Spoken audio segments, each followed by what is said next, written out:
2022년 예수 함께 사순절 묵상 마지막 묵상 자료입니다.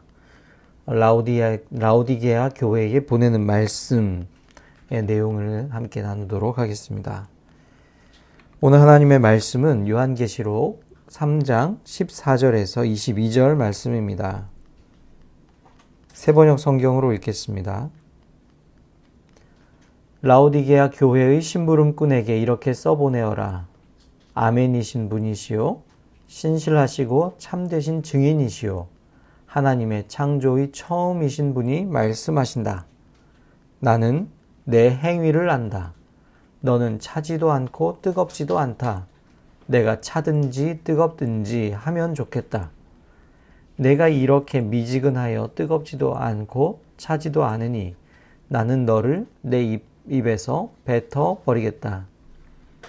너는 풍족하여 부족한 것이 조금도 없다고 하지만 실상 너는 내가 비참하고 불쌍하고 가난하고 눈이 멀고 벌거벗은 것을 알지 못한다. 그러므로 나는 내게 권한다.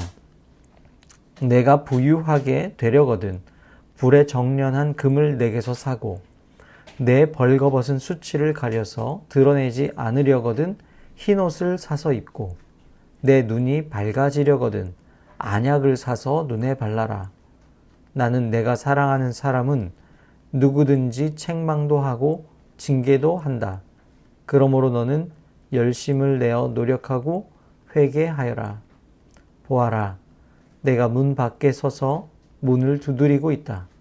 누구든지 내 음성을 듣고 문을 열면 나는 그에게로 들어가서 그와 함께 먹고 그는 나와 함께 먹을 것이다.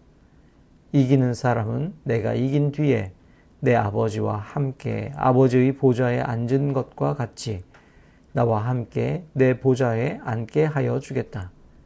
귀가 있는 사람은 성령이 교회들에 하시는 말씀을 들어라.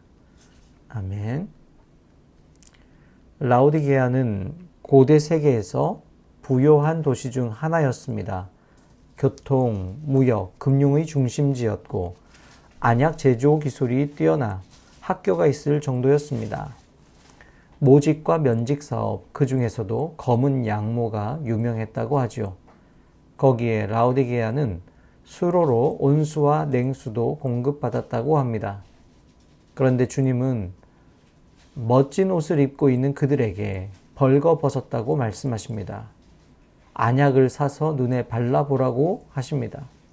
먼 거리를 수로로 따라오느라 덥지도 차지도 않은 미지근한 물처럼 라우디게아 교회의 영적 상태가 차지도 덥지도 않아 토해버릴 지경이라 하십니다.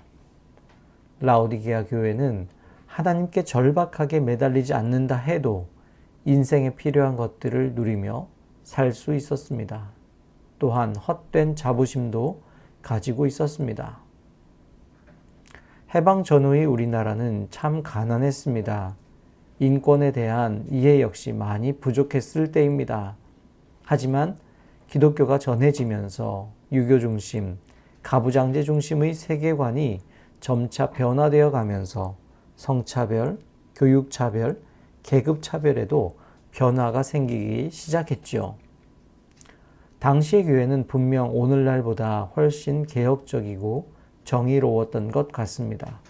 하지만 놀랄 만큼 부요해진 한국 사회와 더불어 부요해진 한국 교회는 고통받는 이들, 작은 이들과 함께 하지 못하고 공감 능력과 인권 감수성이 현저하게 떨어진다고 평가받고 있습니다.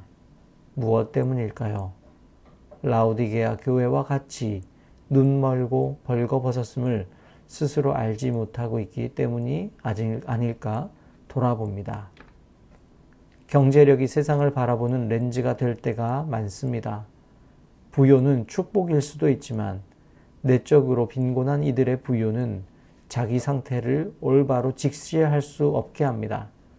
하나님 없이 자족하는 사람들에게는 신비에 대한 감사와 경탄이 없습니다. 미지근한 신앙은 하나님 안에서 건강한 관계를 만드는데 관심이 없습니다. 그리스도 안에 감추인 부요함보다 우리가 속한 세상의 부요함에 교회가 더 많은 영향을 받기 시작한 까닭입니다. 보십시오. 주님이 문 밖에 서서 두드리고 계십니다. 한 가지 알림입니다. 오늘 오후에 오후 4시 16분에 국민은행에서 순천 추모 행사, 세월호 참사 8주기 순천 추모 행사가 있습니다. 4.16을 기억하며 걷기를 시작해서 또 5시에는 조례 호수공원의 원형광장에서 추모 문화제가 있습니다. 우리 참여가 가능하신 예수함께 공동체 교우들께서는 함께 참여해 주시고 우리 세월호 참사 8주기를 함께 기억하고 잊지 않는 시간을 가지면 좋겠습니다.